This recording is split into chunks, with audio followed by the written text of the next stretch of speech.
El Evangelio según San Juan, capítulo 7, versículo 25 al versículo 36. Así dice la palabra inspirada e inerrante de nuestro Dios. Decían entonces unos de Jerusalén: ¿no es este a quien buscan para matarle? Pues mirad, habla públicamente y no le dicen nada. ¿Habrán reconocido en verdad los gobernantes que este es el Cristo? Pero sabemos de dónde es, mas cuando venga el Cristo, nadie sabrá de dónde sea. Jesús entonces, enseñando en el templo, alzó la voz y dijo: a mí me conocéis y sabéis de dónde soy, y no he venido de mí mismo, pero el que me envió es verdadero, a quien vosotros no conocéis. Pero yo le conozco, porque de él procedo y él me envió. Entonces procuraban prenderle, pero ninguno le echó mano, porque aún no había llegado su hora. Y muchos de la multitud creyeron en él y decían: el Cristo, cuando venga, ¿hará más señales que las que éste hace? Los fariseos oyeron a la gente que murmuraba de él estas cosas, y los principales sacerdotes y los fariseos enviaron alguaciles para que le prendiesen. Entonces Jesús dijo: todavía un poco de tiempo estaré con vosotros, e iré al que me envió. Me buscaréis y no me hallaréis, y a donde yo estaré, vosotros no podréis venir. Entonces los judíos dijeron entre sí: ¿a dónde se irá este, que no le hallaremos? ¿Se irá a los dispersos entre los griegos y enseñará a los griegos? ¿Qué significa esto que dijo? Me buscaréis y no me hallaréis, y a donde yo estaré, vosotros no podréis venir. El texto que leímos el día de hoy parece que le hemos cortado un poco del contexto. Y queremos decirles que, pues sí hemos cortado un poco del contexto. En esta iglesia creemos que la palabra debe ser predicada texto por texto. Así que ya tenemos algunas semanas en Juan 7. 3 o 4 semanas hemos pasado en Juan 7 y ahora nos encontramos en el versículo 25. Así que por amor a aquellos que no traen el contexto de este texto, sino que fueron introducidos simplemente con decían unos en Jerusalén, déjenme hacer una breve recapitulación de dónde estamos y qué está pasando. ¿Cómo que decían entonces unos en Jerusalén? ¿Qué está pasando en esta narración? Bueno, desde el capítulo 7, el evangelista Juan nos ha introducido a una semana más de la vida de Jesús. Es interesante, pero cuando uno lee el Evangelio de Juan, no habla tan cronológicamente, no habla tan detalladamente de ciertos eventos. Juan toma un periodo y se tarda 4 capítulos en desarrollarlo. Juan toma, por ejemplo, la última semana de Jesús, si no me equivoco, cerca de 8 capítulos para hablar de la última semana de Jesús. Así que aquí nos encontramos particularmente en una semana más de la vida de Jesús. Una semana. Y esta semana está bajo el contexto de la fiesta de los tabernáculos. El pueblo de Israel tenía 3 fiestas principales. Tenía la fiesta de la Pascua, tenía la fiesta de Pentecostés y tenía la fiesta, dentro de los panes sin levadura era la fiesta de la Pascua, y estaba la fiesta de los tabernáculos. Estas eran sus 3 principales fiestas. Eran tan importantes que todo judío varón era llamado a asistir a Jerusalén para su celebración. Y así que Cristo está justamente en este tiempo. Los hermanos de Jesús le dicen: sube ahora para que todos vean tu gloria. Pero Jesús dice: no voy a subir ahora. No es mi tiempo de que muestre mi gloria como ustedes lo desean. Entonces, sube a la mitad de la semana.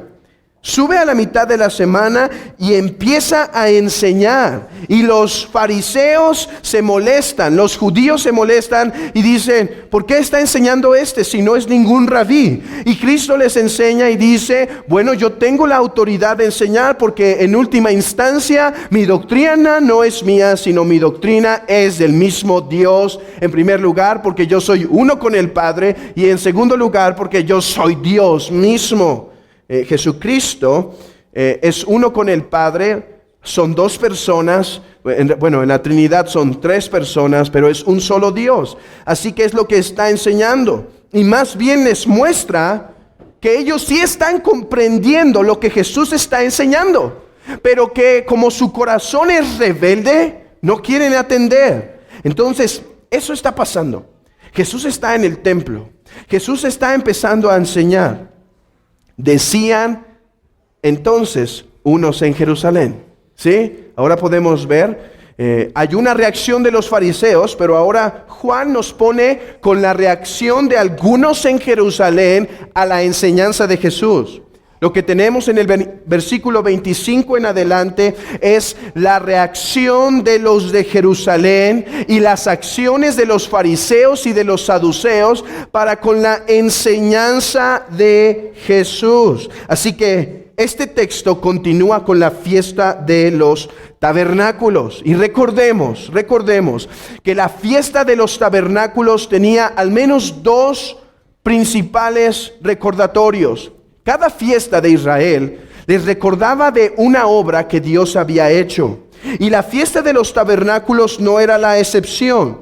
La fiesta de los tabernáculos hablaba de que Dios había provisto alimento, sustento, abrigo y protección durante todo su peregrinar en Egipto. Al israelita le recordaba que Dios había sido fiel, que en medio del desierto Jehová había provisto para el pueblo. Entonces, en los tabernáculos había una cosecha importante. Había una cosecha de olivos y de uvas. Y entonces, por medio de esta celebración, esta cosecha, ellos celebraban a gran escala, no simplemente los olivos y las uvas que Dios les dio este año, pero cómo Dios había cuidado de ellos por 40 años en el desierto. Así que ellos estaban recordando en estos días la providencia de Dios, la provisión de Dios. Pero había algo más que recordaban: su pecado. Porque ¿por qué estuvo Israel? ¿Cuál fue la causa por la que estuvo Israel en el desierto? Incredulidad, pecado, porque se rebelaron. Estos dos pensamientos debían cautivar las mentes de los judíos cuando celebraban la fiesta de los tabernáculos. Eso es lo que está pasando aquí. Sin embargo, Jesús se introduce al templo y empieza a enseñar. ¿Qué va a enseñar? Les voy a anticipar qué va a enseñar. Yo soy el cumplimiento de esa fiesta. Yo soy lo que esa fiesta anticipaba. Y por el momento nos vamos a quedar con eso, porque eso será la predicación de la próxima semana. Entonces, en medio de esta enseñanza, dice en el versículo 25, decían entonces unos en Jerusalén: ¿no es este a quien buscan para matarle? Pues mirad, habla públicamente y no les dicen nada. ¿Habrán reconocido en verdad los gobernantes que este era el Cristo? Noten algo interesante aquí. Recuerden que en las fiestas había judíos de todas partes. Había judíos de todas partes. Cuando Jesús les dijo: ¿por qué violan la ley de Moisés? Unos versículos atrás. Cuando Él les dice: ¿por qué violan la ley de Moisés y me quieren matar? ¿No que quieren guardar la ley? ¿Por qué me buscan matar? Si ustedes recordarán, algunos de entre la multitud dijeron: oye, ¿quién te quiere matar? Nadie te quiere matar. Es probable que esa respuesta venía de esos judíos que venían de fuera. O sea, los que no eran de Jerusalén, los que venían de fuera, y quizá no estaban como familiarizados con el conflicto que había entre fariseos y Jesús. Pero noten que ahora se dice, decían entonces unos de Jerusalén, o sea, pertenecientes a Jerusalén, un grupo que radicaba en Jerusalén. Ellos decían, ¿por qué está enseñando y no lo están prendiendo? ¿Por qué no lo están arrestando? ¿Por qué lo están dejando predicar y no lo matan? Y noten lo que hacen la pregunta. ¿Habrán reconocido en verdad los gobernantes que este es el Cristo? Noten esto. Ellos sí estaban familiarizados con la trayectoria de Jesús y de los fariseos. Ellos sabían que los fariseos tenían un deseo de matar a Jesús desde el tiempo en que Él hizo la sanación en el capítulo 5 del hombre paralítico. Ellos tenían ese deseo. Y esos que habitaban en Jerusalén estaban acostumbrados a esto. Entonces se están preguntando, si no lo están matando, es seguramente porque ya han reconocido que Él es el Cristo. Ahora, noten qué preguntas tan apropiadas para una fiesta tan apropiada. ¿De qué trata la fiesta de los tabernáculos? La provisión de Dios. ¿Será este el Cristo? ¿Será este el Mesías? ¿Los gobernantes habrán creído? ¿Habrá hecho Dios por fin la provisión final de darnos al Mesías que tanto se habla en el libro de Daniel? ¿Habrá dado Dios a ese hijo de David que vendría a gobernar sobre nuestros enemigos, los sacaría y nos daría la tierra en plenitud? ¿Habrá llegado, como dice Isaías 9, esa raíz que brota, esa raíz de la tribu de Judá?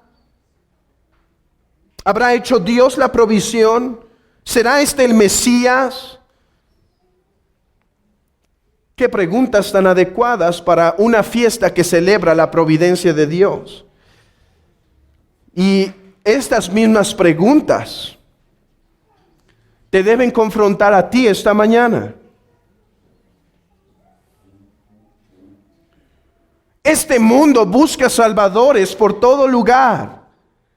Este mundo sabe que hay algo en este mundo que no está bien. Saben que hay algo que no encaja. La muerte, las guerras, la pobreza, la enfermedad, la desintegración social, los problemas familiares. Hay algo en este mundo que no está bien. Todas esas cosas turban a los políticos, a los médicos, a los filósofos y aún el niño que está pasando por enfermedad. Hay algo que no está bien. Y por lo tanto el mundo busca falsos cristos. Busca falsos cristos.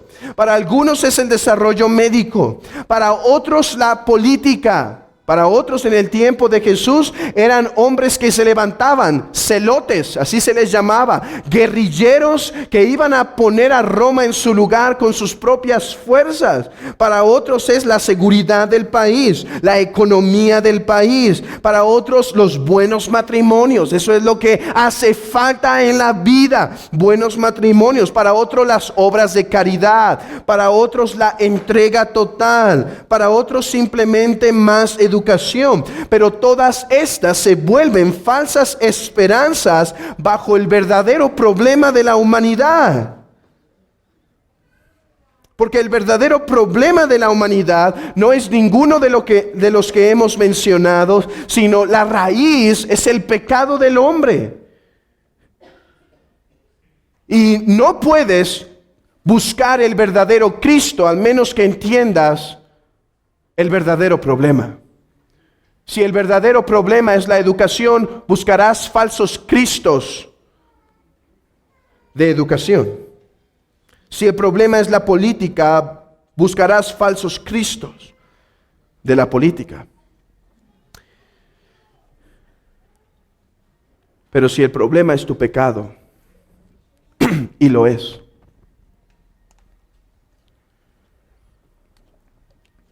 solo hay un Cristo. Y la pregunta es, ¿será Jesús el Cristo? ¿Será Jesús el Cristo? Estos hombres fueron confrontados con estas preguntas. Pero ¿sabes? Muchos resistieron creer en Él. Rechazaron en pensar que Él podía ser un verdadero Mesías. A pesar de que se reveló claramente. Les digo por qué. Porque no querían ese tipo de Mesías. Cuando hizo una alimentación a 5,000 personas, dijeron, sí queremos este Mesías. Cuando Él les dice, no vengo a alimentarles, no vengo a resolver sus problemas políticos, no vengo a llenar sus vientres. No vengo solo a sanarlos, no vengo simplemente a que tengan seguridad. Entonces la gente lo abandonó. Eso no es algo nuevo. Pero si entiendes que tu problema es el pecado, que tu problema es la esclavitud al pecado, pero si entiendes que tu problema es la culpa del pecado, si entiendes que tu más grave problema es que eres culpable ante un santo Dios por cada mentira, cada mal pensamiento, cada clic a esa pantalla viendo cosas que no debías ver, cada amargura, cada enojo, cada celo, cada gritería, cada maldición, que por cada uno de eso tienes una deuda y por lo tanto todos los que estamos aquí somos culpables. Si entiendes que tu más grande problema es el pecado, entonces la pregunta es, ¿será Cristo el Mesías? Porque si para ti el más grande problema no es el pecado, entonces sabes, Cristo no es el Mesías que buscas. Pero Cristo es el Mesías. El único y verdadero Mesías, el único Salvador. Fuera de Él no hay esperanza verdadera en el mundo. Porque si lograras acomodar la política, si gozáramos de plena seguridad en este país, de gran educación, de gran desarrollo médico, aún te quedas con la más grande problemática de tu vida: pecado. Pecado. Pecado que te hace culpable y, ¿sabes?, pecado que te hace esclavo. Y eso hablaremos después en el capítulo 8. Porque solamente si el Hijo os libertare, seréis verdaderamente libres. Entonces, en medio de esta disputa, en medio de esta controversia, en medio de esta pregunta, ¿será este el Cristo?, se nos dan 3 respuestas que confirman que Jesús es el Cristo. En primer lugar, se nos habla de su origen, de las señales y del tiempo. Noten esto.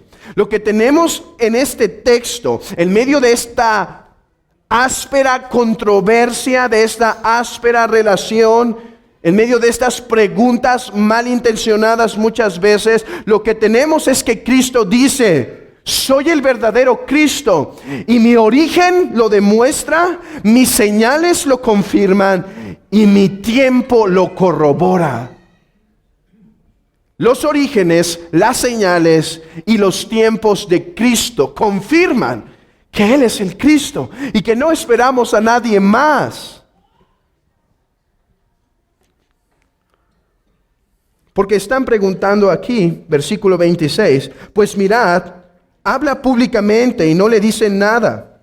Habrán reconocido en verdad que los gobernantes que este es el Cristo. Escuchen, pero este en el griego es una palabra más enfática. La palabra griega Alá es griega, no aramea, no es Alá de Dios, sino es una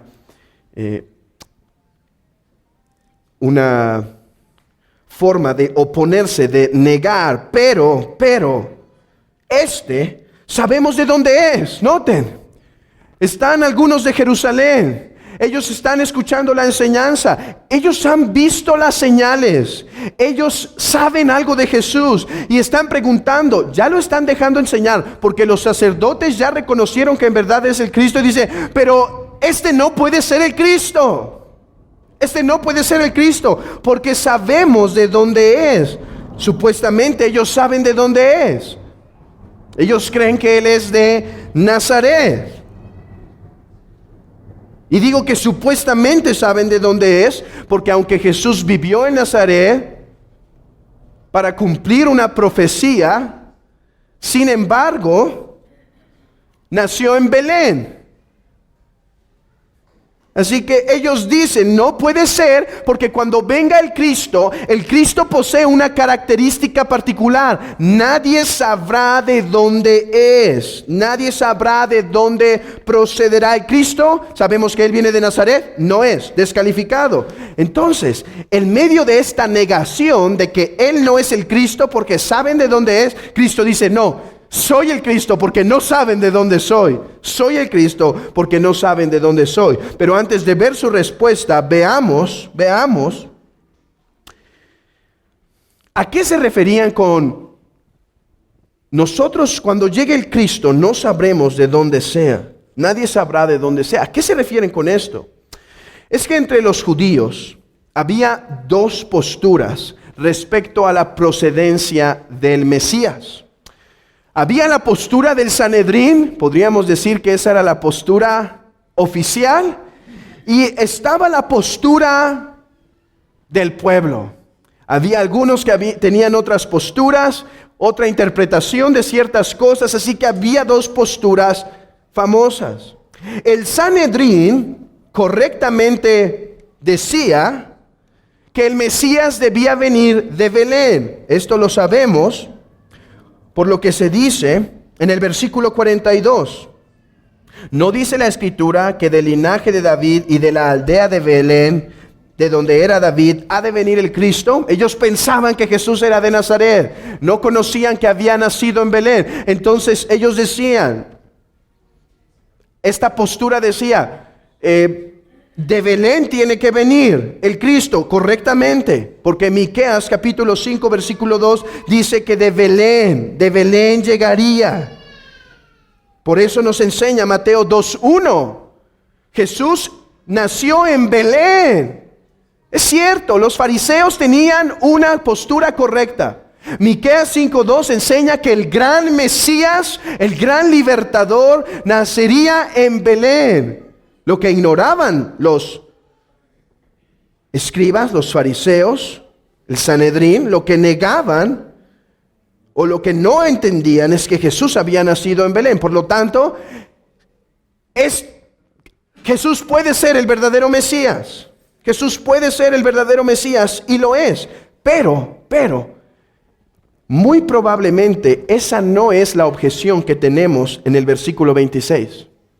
Esa sí es la objeción del versículo 42. No es el Mesías porque el Mesías viene de Belén y Él viene de Nazaret. Pero no parece que esa es la postura que está en el versículo 27. Y es que, como les he dicho, había otra posición. La otra posición que había entre los judíos es que nadie sabía de dónde vendría el Mesías, sino que su llegada sería súbita, en un momento. Y ellos tomaban como base algunos de los libros apócrifos, por ejemplo, Esdras. Escuchen lo que dice Esdras. No el Esdras de nuestra Biblia, es un Esdras que se dio en el tiempo de del silencio. Es un libro apócrifo, no vayan a decir que ya hay más apócrifos de lo que pensábamos. Hermanos, todo lo que tenemos en esta escritura es la palabra de Dios, es otro Esdras. Él me dijo, así dice Esdras, él me dijo, así como nadie puede explicar o conocer lo que hay en las profundidades del mar, así también nadie puede conocer a mi hijo o los que están conmigo, sino en el tiempo de su día. Nadie puede conocer el Mesías. Nadie puede conocer, al menos así lo interpretaban ellos. Así lo interpretaban, que está hablando del Mesías y que nadie podía saber de dónde era. De hecho, algunos hasta pensaban que iban a salir del mar. ¿Por qué? Porque cualquier cosa que sale del mar tiene que salir súbitamente. No puede ser como a 100 kilómetros ir saliendo un poco a poco, poco a poco. Simplemente aparece saliendo del mar. Y vemos que este no era una minoría. Si ustedes han escuchado de un hombre llamado Justino Mártir, Justino Mártir tiene un tratado en donde está dialogando con un hombre llamado Trifo. Y este Trifo es un judío. Entonces el diálogo de Justino Mártir con este judío es como una apologética, es como una defensa de la fe. Justino mostrándole a Trifo que Jesús es el Mesías y que él debería arrepentirse y creer que Jesús es el Mesías. Entonces, dentro del diálogo, que recomiendo a cualquiera que lo lea, viene esta pequeña frase donde se argumenta de que Jesús no puede ser el Mesías porque el Mesías aparecería súbitamente. Entonces nos muestra que esta postura era muy común. Dice así: pero el Mesías, si en verdad, alguna vez en verdad ha estado entre nosotros, o si actualmente está entre nosotros, no es conocible. E incluso ni él mismo se conoce en lo absoluto. Vean esto. La postura es que el Mesías no era conocido, que cuando apareciera iba a ser en un momento. Y dos, que probablemente ni él mismo estaba apercibido que era el Mesías. Quizá en un momento él se iba a dar cuenta, hasta que Elías venga a ungirlo y entonces sea manifestado a todos. Por lo tanto, dice Trifo, lo mismo que dice Juan 7. Escuchen. Pero sabemos de dónde es, mas cuando venga Cristo, nadie sabrá de dónde sea. Esa es probablemente la argumentación que están haciendo de que Jesús no es el Cristo, porque no sabrían de dónde es. Entonces Jesús usa esta ignorancia por torcer la verdad de las Escrituras, porque la Escritura dice que sabrían que era de Belén. Usa esta ignorancia y de forma sarcástica les dice, Jesús entonces, enseñando en el templo al sola voz, literalmente la palabra griega craso quiere decir gritando, replicando, contradiciendo, y les dice: a mí me conocéis y sabéis de dónde soy, y no he venido de mí mismo, pero el que me envió es verdadero, a quien vosotros no conocéis. Pero yo le conozco porque de él procedo y él me envió. Sin duda estas palabras tienen una forma sarcástica. El problema que tenemos en este texto es el origen del Mesías. La característica del origen del Mesías, según ellos, es que no debían saber de dónde era. Cristo les dice en forma sarcástica: con que a mí me conocéis. Algunos han dicho, no, Cristo está afirmando que sí saben de dónde viene. Cristo es como si, algunos dicen, es como si estuviera diciendo, sí, yo sé que ustedes saben correctamente que yo vengo de Nazaret. No creo que esa es la postura que debemos tomar. Debemos tomar, creo, una postura más sarcástica en esto. ¿Por qué? Porque, hermanos, Jesús no estaba aceptando que sí había nacido en Nazaret. Jesús no estaba aceptando eso. Jesús solo aceptaba que él había nacido en Belén y que había vivido en Galilea, Nazaret. Entonces está diciendo, con que a mí me conocéis. Una forma similar a lo que tenemos en Juan 8:19. Vayan conmigo a Juan 8:19. Entonces ellos le dijeron, ¿dónde está tu Padre?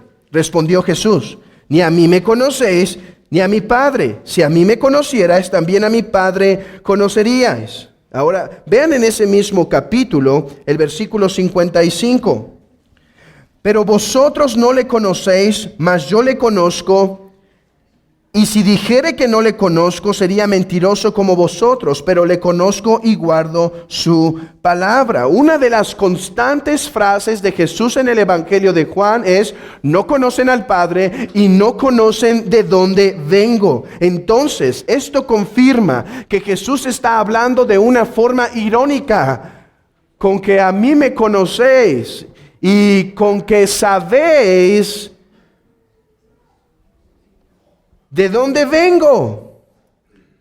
Entonces, dice algo que es contradictorio, vean, o sea, contradictorio en un sentido. Dice, con que a mí me conocéis y sabéis de dónde soy. Después les dice, no saben de dónde soy, no saben de dónde soy. Los está poniendo en esta contradicción a ellos mismos, que cuando creen creer algo de Cristo, en realidad no lo saben. Y que no quieren escuchar su enseñanza porque no les conviene.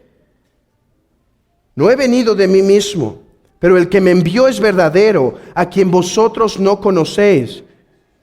Si me conocéis, deben saber de dónde soy. Y deben saber que vengo de Dios. Deben saber que soy el enviado. Si ustedes verdaderamente me conocieran, entenderían que yo soy el enviado de Dios. Entenderían que yo soy el esperado. Entenderían que mi origen está en los cielos. Entenderían que yo soy el que esperan. Pero no me conocéis, no me recibís. El que me envía es el único verdadero Dios. O sea, piensan conocerle porque viene de Nazaret. Piensan conocerle porque viene de Nazaret, cuando en realidad no saben su origen. No saben su origen. Esto se confirma en Mateo 11:27, donde Cristo vuelve a enfatizar: no saben de dónde vengo, no saben mi origen. Jesús confirma su procedencia. Jesús confirma que es el Mesías. Si pueden abrir su Biblia en Daniel 7:13. Daniel 7:13. Miraba yo en visiones de la noche, y he aquí con las nubes del cielo venía uno como el Hijo del Hombre, que vino hasta el anciano de días, y le hicieron acercarse delante de él. Ellos no comprenden que lo que Jesús está diciendo es que él es este hombre misterioso llamado el Hijo del Hombre, que procede del anciano de días. Jesús está declarando: soy el Mesías, soy el que esperan. Y no solo confirma su procedencia mesiánica, pero además confirma su divinidad. Además confirma nuevamente que Él es Dios en la carne. Cuando dice: pero yo le conozco porque de Él procedo y Él me envió. Y ya hemos hablado muchas veces de este tipo de palabras donde Cristo confirma vez tras vez su divinidad. Escuchen esto. Entonces los discípulos, entonces los de Jerusalén tienen solo dos opciones: quedarse con las mentiras que creen o aceptar que Él es el Mesías. ¿Saben? No es muy diferente a nuestro estado actual. No es muy diferente a nuestra situación actual. En nuestros días, la gente escucha de Cristo en muchos lugares. La gente escucha de un Cristo en muchos lugares. Que un Cristo que quiere dar esto, que un Cristo que quiere hacer esto, que un Cristo que puede ser tu Salvador, no importa que no sea tu Señor, que un Cristo del cual te va a dar la vida eterna y no tienes que vivir en santidad, de un Cristo que no te demanda ir a la iglesia, eso es la forma antigua, de un Cristo que simplemente puedes adaptar a tu necesidad, simplemente levantando una vez la mano y ya. Y cuando escuchan que Cristo dice palabras como: no todo el que me dice Señor, Señor entrará en el reino de los cielos, hace lo mismo que estos hombres. Ese no es el Cristo, así no es el Mesías. Es lo que están haciendo. Ellos dicen: no, cuando venga el Mesías nadie sabrá de dónde soy. Él les dice: ok, ¿ese es tu estándar? No sabes de dónde soy. No sabes de dónde soy. No sabes mi procedencia divina. Pero no es que no sepas, es que no la quieres entender, es que no la quieres creer. sin fin de personas llegan a venir a esta iglesia por 1 o 2 domingos y terminan enojándose porque el predicador habló del pecado, del infierno, de la ira de Dios, porque ese no es el Dios que ellos quieren escuchar, porque el Dios que quieren escuchar es uno que se adapte a sus estándares, que ellos puedan manipular y domesticar según su necesidad. Pero Cristo confirma aquí: soy el Mesías, mi origen es divino. Hermano, permíteme decir unas palabras a ti. ¿Estás viviendo como comprendiendo que Jesús es Mesías?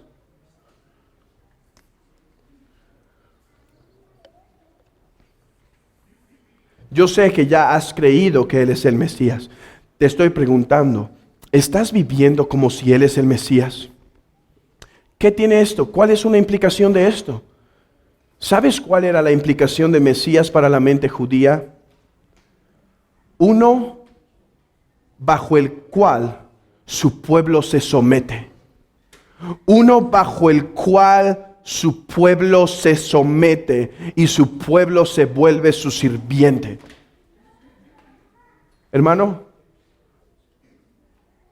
¿estás viviendo con la idea de que Él es el Señor y Dios de tu vida? Fíjate que no te estoy preguntando si estás comprendiendo que Jesús es tu Señor y Salvador. Eso creo que lo entiendes ya. Mi pregunta es, ¿estás viviendo como si Él es Mesías, Señor, dueño de toda la tierra, dueño de todo el tiempo, dueño de toda la riqueza, dueño de toda la humanidad? ¿Estás viviendo como para someter todo al señorío de Cristo? Yo no creo nunca en las casualidades. Y por algo en este último domingo de este año es necesario meditar en esto. Hemos vivido este año en total rendición y sometimiento a Cristo. O aunque sabemos su origen divino mesiánico, deseamos no vivir bajo sus estándares del Señor, Mesías y Salvador. Y dice entonces el texto que después que él dijo esto, le intentaron prender, le intentaron tomar, pero volveremos a este texto en un momento. Versículo 31, y muchos de la multitud creyeron en él y decían: el Cristo, cuando venga, ¿hará más señales que las que éste hace? Algunos creyeron. Jesús dice: no saben de dónde soy, no saben que soy divino. Y no es que no sepan, es que no quieren entenderlo, no quieren creerlo. Entonces, cuando él dijo esto, muchos empezaron a creer en él. Ahora, en cuanto a la calidad de su fe, no se nos dice mucho. En cuanto a si su fe era verdadera o su fe era falsa, no se nos dice nada. Es algo que sí nos dice Juan en otros lugares. Dice, creyeron, pero Jesús sabía que no creerían de todo corazón. Creyeron, pero se terminaron yendo, abandonando a Jesús. Hay mucho de ese tipo de discípulos, pero aquí no se nos dice nada al respecto. Simplemente nos dice que algunos creyeron, probablemente algunos para quedarse con él siempre y otros quizá para retirarse después. Pero la argumentación que ellos hacen es esta: cuando venga el Cristo, ¿hará más señales que las que Él hace? ¿Hará más cosas? ¿Hará más obras? Ellos sabían que, por ejemplo, en Isaías 35:5 se profetiza que el Mesías haría señales. Dice: entonces los ojos de los ciegos serán abiertos y los oídos de los sordos se abrirán. Entonces el cojo saltará como un ciervo y cantará la lengua del mudo. Porque aguas serán cavadas en el desierto y torrente en la soledad. El lugar seco se convertirá en estanque y el sequedad en manaderos de agua. En la morada de chacales, en su guarida será lugar de cañas y juncos. Prosperidad, bendición vendría. Entonces algunos están diciendo, los milagros que Él hace de haber levantado al paralítico, de haber alimentado a multitudes, de dar vista a los ciegos, eso comprueba que Jesús es el Mesías. Tanto que hasta Nicodemo, el inconverso moral Nicodemo, el inconverso moralista Nicodemo, hasta él dijo que nadie podía hacer las obras que él hace si no es que estaba Dios con él. Entonces, Cristo ha confirmado su identidad mesiánica a través de sus obras.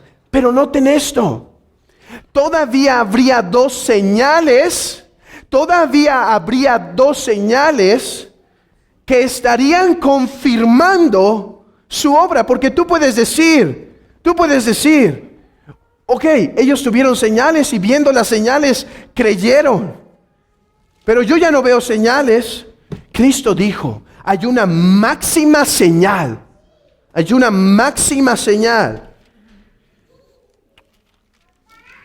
Una de ellas fue la destrucción de Jerusalén.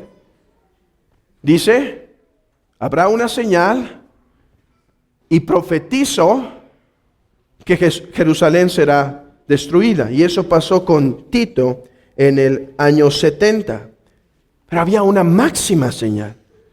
Y es que Cristo dice que toda palabra que ha dicho quedaría sellada como verdadera. Escuchen, que toda palabra que había dicho quedaría sellada como verdadera. O sea, que cuando Él dijo que Él era Dios, que cuando Él dijo que venía a morir por el pueblo, que cuando Él dijo que venía a salvar al pueblo, que cuando Él dijo que aún pospondría un poco la consumación y el juicio, que todo eso sería verdad cuando resucitara. Esa sería la señal, la máxima señal, la confirmación de que todo lo que dijo es verdad. Es por eso que dice Pablo en el libro de Romanos, Pablo, siervo de Jesucristo, llamado a ser apóstol, apartado para el evangelio de Dios, que Él había prometido antes por sus profetas en las Santas Escrituras, acerca de su Hijo nuestro Señor Jesucristo, que era del linaje de David según la carne, que fue declarado Hijo de Dios según el Espíritu de Santidad. Escuchen esto. Cristo dijo ser el verdadero Mesías, el Hijo de Dios, Dios en la carne, y que esas verdades fueron confirmadas, dice, que fue declarado Hijo de Dios con poder según el Espíritu de Santidad. ¿Cómo? ¿Cómo fue declarado Hijo de Dios? ¿Cómo podemos saber que lo que dijo es verdad? ¿Cómo podemos entender que cuando Él decía ser Dios era Dios? Por la resurrección de entre los muertos. Esa es la máxima señal. Eso es lo que dijo a los hombres hablando de Jonás. Busqué todas las jotas en mi mente. Jonás, eso es lo que dijo. Esta será la señal que veréis. ¿Se acuerdan que le preguntan? Danos señales, haznos milagros para ver si sí confirmas que eres Dios. ¿Qué les dijo? No les daré señal. Esta será la señal que veréis. La señal de Jonás. 3 días, que así como pasó 3 días en el vientre, así el Hijo del Hombre pasaría 3 días en el sepulcro, pero al tercer día, así como Jonás fue como resucitado, así mismo Jesús sería levantado de entre los muertos, no como resucitado, sino levantado verdaderamente por el Espíritu de Santidad, por el poder de Dios en la resurrección, para confirmarlo como Señor y Dios. Y entonces el punto llega a su clímax. Yo creo que los otros dos, el Señor nos los dio como un preámbulo. Viene el clímax. Jesús está confirmando que Él es el Mesías porque su origen concuerda con el origen que las Escrituras les da al Mesías, el anciano de días, divino, viniendo del mismo cielo. Jesús confirma que Él es Mesías porque sus señales concuerdan con las señales profetizadas que el Mesías haría. Pero ahora Jesús confirma que Él es el Mesías por los tiempos. Por los tiempos. Miren, dice en el texto: los fariseos oyeron a la gente que murmuraba de Él estas cosas. Y los principales sacerdotes y los fariseos enviaron alguaciles para que le prendiesen. Interesante lo que está pasando aquí. Nadie podía mandar a los alguaciles sino los saduceos, el Sanedrín. Nadie podía mandar a la guardia del templo sino el Sanedrín. El Sanedrín se volvieron los que gobernaban en Israel. Pero el Sanedrín tenía un archienemigo, los fariseos. Se aborrecían.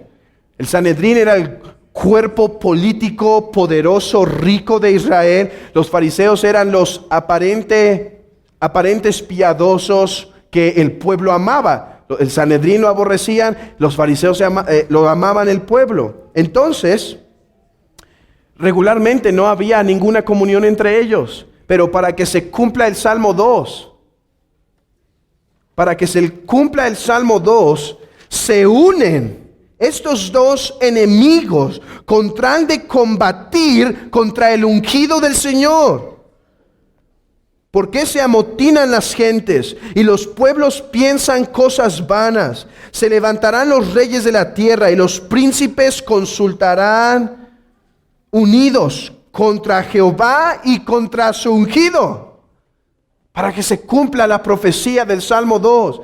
Esto concuerda con lo que dice Lucas, que entraron en la casa de Herodes, que hicieron tratos con el inmundo. Los judíos consideraban a Herodes prácticamente una abominación, pero con tal de ir en contra de Cristo, no tenían problemas de ensuciarse sus manos. La escritura se tenía que cumplir. Pero continúa el texto. Entonces Jesús dijo, y aquí viene el clímax: todavía un poco de tiempo estaré con vosotros, e iré al que me envió. Les está diciendo su origen y le está diciendo su regreso. Vengo del anciano de días, pero regreso al anciano de días. Me buscaréis y no me hallaréis. Y a donde yo estaré, vosotros no podéis venir. Entonces los judíos dijeron: ¿a dónde se irá este que no le hallemos? ¿Se irá a los dispersos entre los griegos y enseñará a los griegos? ¿Qué significa esto de que me buscaréis y no me hallaréis, y a donde yo estaré vosotros no podéis venir? Está el clímax del texto cuando dice: me voy. Un tiempo más y ya no estaré con vosotros. Un tiempo más y me separaré de ustedes. Un tiempo más y simplemente me iré. Y simplemente me apartaré.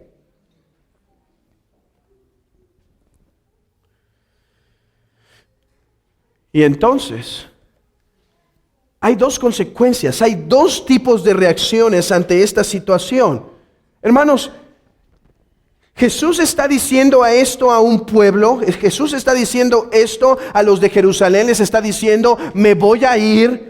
Pero esto también le había dicho a sus discípulos. Y es que debemos aprender algo. Jesús dijo que Él se iba, que Él iba a regresar de donde venía. Y esto tiene dos diferentes implicaciones. Implicaciones para su pueblo e implicaciones para los incrédulos, para los que deciden no creer. ¿Qué implicaciones tienen? ¿Qué implicaciones tienen para los que deciden no creer? Dice: no me hallaréis. Pero a sus discípulos se les dijo: volverán a estar conmigo. Volverán a estar conmigo. Así que el texto nos está hablando de los tiempos del Mesías, los tiempos del Mesías. Pero antes de introducirnos a eso de lleno, quiero que regresemos al versículo 30, que pasamos hace un momento por alto con toda la intención. Regresen al versículo 30. Entonces procuraban prenderle, pero ninguno le echó mano, porque aún no había llegado su hora. Ahí es donde vemos en primer lugar que Cristo es Mesías y que sus tiempos están preordenados. Recuerden, se juntaron los enemigos para pelear en contra de Jesús. Le querían prender, pero no podían. ¿Por qué no podían? Ellos eran la autoridad en ese lugar. Ellos tenían el poder. Roma no se metía siempre y cuando no tuviera que haber pena capital. Pero ellos ya lo habían podido prender y habían podido procurar su muerte desde antemano. Habían podido hacer una revuelta y matarlo.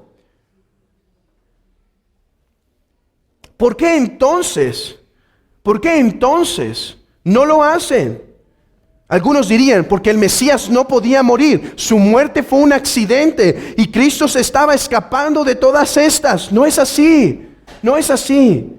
Jesús enseña que Él venía a morir. En Juan 12:27 Él dice, Padre, ha llegado la hora, está turbada mi alma, ¿y qué diré? Líbrame de esta hora. No, para esto he llegado, para esto he venido. La razón por la cual no pueden prenderle es porque su tiempo no había llegado. El Mesías no solo tenía un tiempo de llegada, tenía cada paso preordenado, predeterminado por el consejo del Padre, y ni un cabello caería a tierra antes de que fuera tiempo. Cristo sabía que su muerte dolorosa, que se habla en Isaías 53, donde sería lastimado, donde sería flagelado, donde sería muerto por los pecados del pueblo, o como dice Daniel 9:25, donde moriría, mas no por sí, moriría no por sí mismo, sino por su pueblo. Él sabía que todo eso estaba determinado para que se cumpliera la escritura del Salmo 31, cuando dice el salmista, confiando en la providencia de Dios, dice, porque oigo la calumnia de muchos, el miedo me asalta por todas partes, mientras consultan juntos contra mí e idean quitarme la vida. Mas yo en ti confío, oh Jehová. Digo, tú eres mi Dios, en tu mano están mis tiempos, líbrame de la mano de mis enemigos y de mis perseguidores. Como dice un teólogo llamado A.W. Pink, ellos no pueden arrestar a Cristo, así como no pueden hacer que el sol se mueva o que pare de brillar hasta la hora predestinada por Dios. No podían hacer nada. Por eso dijo alguien, el mismo A.W. Pink, en ese sentido, Cristo hasta el día de su muerte sería inmortal. Nada podía pasar mal. Su sacrificio sería perfecto. Cada paso, cada cosa que hizo fue protegida por su amado Padre. Es por eso que Jesús no guarda silencio. Vean esto, no había lugar más hostil que el templo. Y un predicador tituló su sermón basado en este texto, ¿por qué Jesús no guarda silencio?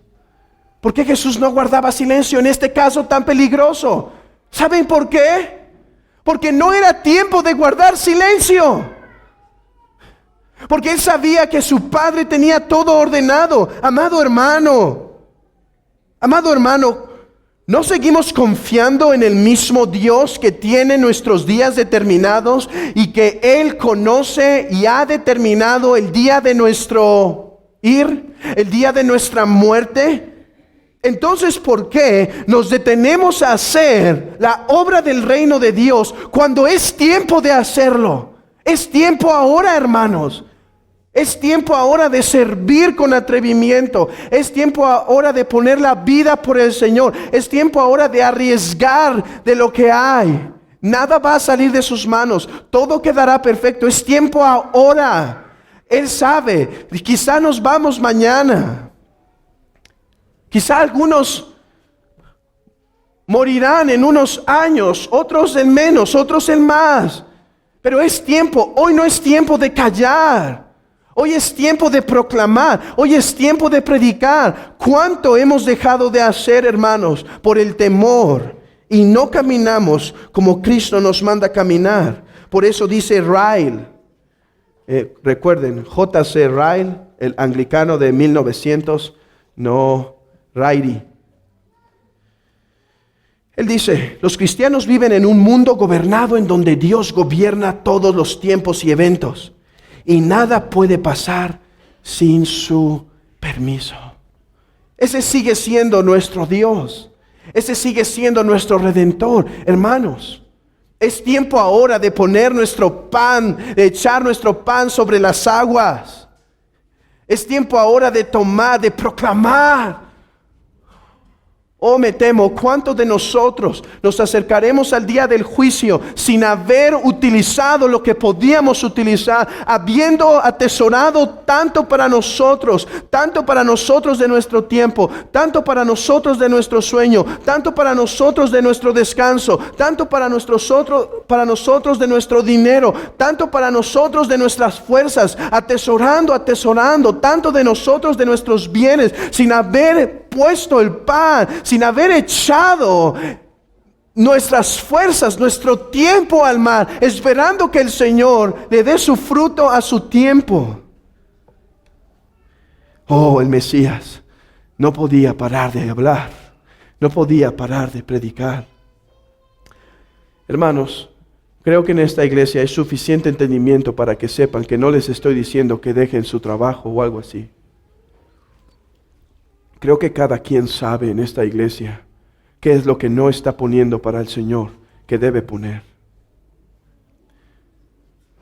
No me tomaré tiempo en explicar eso porque creo que se entiende y espero que tu conciencia no te justifique inmediatamente diciendo, no, pero es que, sino que te muestre en qué te estás deteniendo para servirlo a Él. Esos son los tiempos del Mesías. ¿Sabe esto, amigo? El Mesías moriría y es lo que olvidó el pueblo de Israel.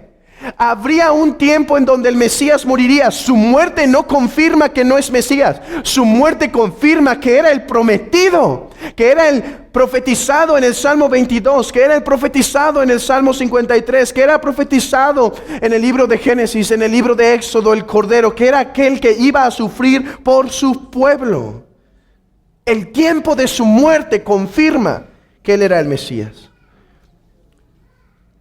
Pero el punto está en que ya no lo verían. Cristo no está hablando ahí de su muerte.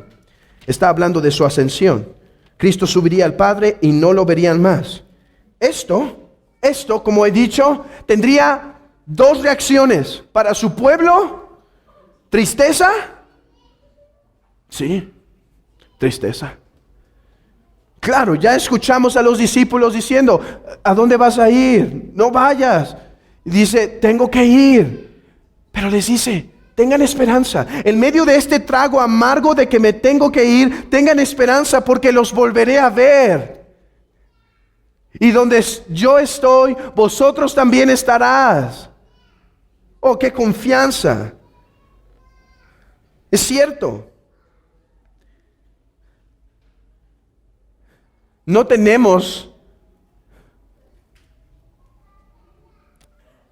Nosotros no somos Mesías como para creer, tomar ciertas promesas que aplican al Mesías y decir no va a pasar nada y demás. Pero sí tenemos la misma promesa que el Mesías nos hizo, que estaríamos de nuevo con Él, que Él resucitaría a su pueblo. Yo entiendo, hermanos, en medio de este trago amargo que podemos estar pasando, esta es una de nuestras más grandes confianzas y donde debemos consolar nuestros corazones. Le volveremos a ver. Él vendrá por su iglesia. Él vendrá a juzgar a las naciones. Él destruirá a todos sus oponentes. Él destruirá a todo necio que batalla en contra de Él. Pero para el incrédulo no hay esta esperanza. Él dice, me buscaréis y no me podéis encontrar. ¿Por qué? ¿Por qué eso?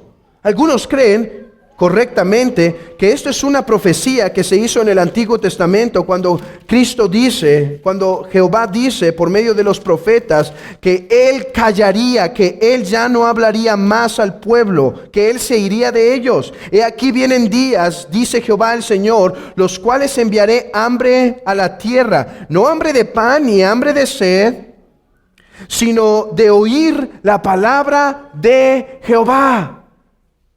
Se está llegando a su máximo cumplimiento. Habrá hambre, habrá sed, pero la escasez no será física, la escasez será espiritual. Se profetiza algo semejante en el Salmo 95, capítulo 9. Salmo 95, capítulo 9.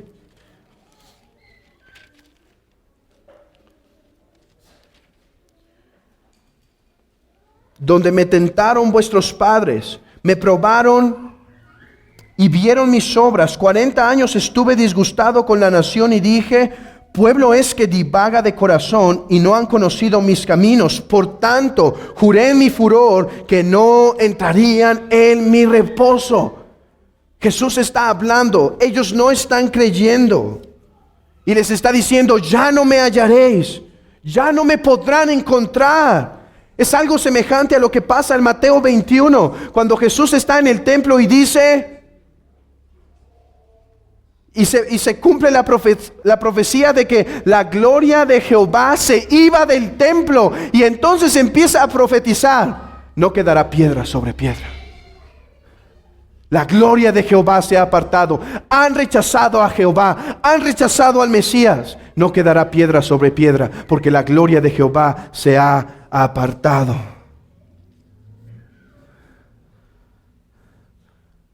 ¿Qué es el punto aquí? Me pregunté esto. ¿Por qué dicen que no lo podrán encontrar si en realidad alguien que negó a Cristo podía arrepentirse y encontraría a Cristo y entonces sería su pueblo y tendría la promesa de que lo volvería a ver? ¿Por qué les dice a ellos, a donde yo voy no podrán venir y me buscarán y no me encontrarán? Es que yo creo que está profetizando un juicio sobre la incredulidad. Si no te arrepientes hoy, nada te asegura que lo harás mañana. ¿Sabes? Lo único que asegura que, lo único que tienes seguro mañana es que quizá estás más duro de lo que estás hoy. Otra razón es que nadie tiene asegurada su vida. Podían morir. Ustedes no me verán. Y esto pasó con muchos. Murieron en el año 70. Más de 1 millón de judíos aplastados por Tito en una masacre. Y 3, Cristo puede hacer su aparición por su iglesia en cualquier tiempo.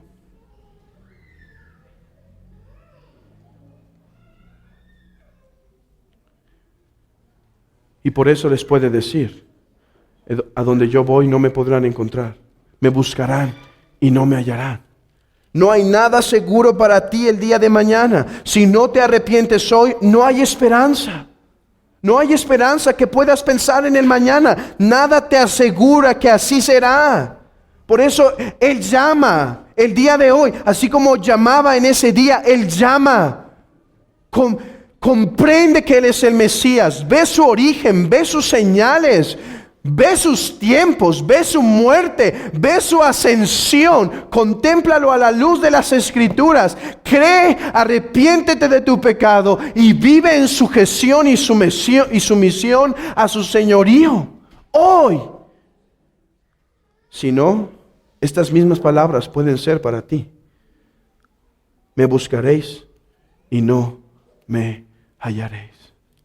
Su gracia se puede apartar en definitiva de tu corazón por causa de la necedad, por causa de resistir al Señor. Él simplemente se puede apartar y dejar tu corazón sin ninguna esperanza más.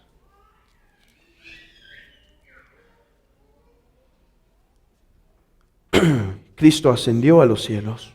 Es lo que está diciendo el texto. Y entonces terminemos con la burla que le hacen. Le están haciendo una burla. ¿Qué? ¿Acaso te vas a ir con los dispersos entre los griegos y enseñarás a los griegos? Le están haciendo esa burla.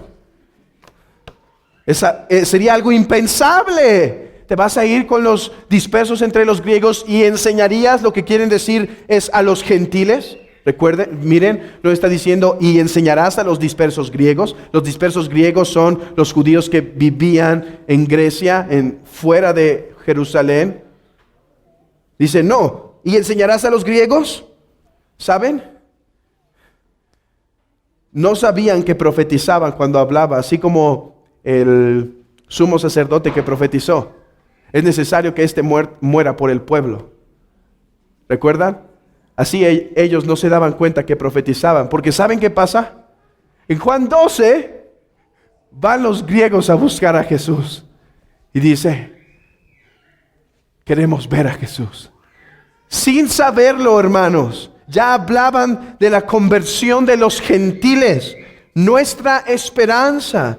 Y nuestra esperanza, por lo tanto, es la misma que la de los discípulos, de volver a ver al Señor, de estar con Él. Esta es la consolación para nuestros corazones. Y hermanos, hemos de vivir bajo esta esperanza. Hemos de vivir bajo esta promesa, que Cristo no quedó muerto, que Cristo ascendió a los cielos y su señal, su máxima señal, su ascensión y resurrección nos confirman de sus promesas. Y eso es lo que celebramos ahora en la Santa Cena del Señor.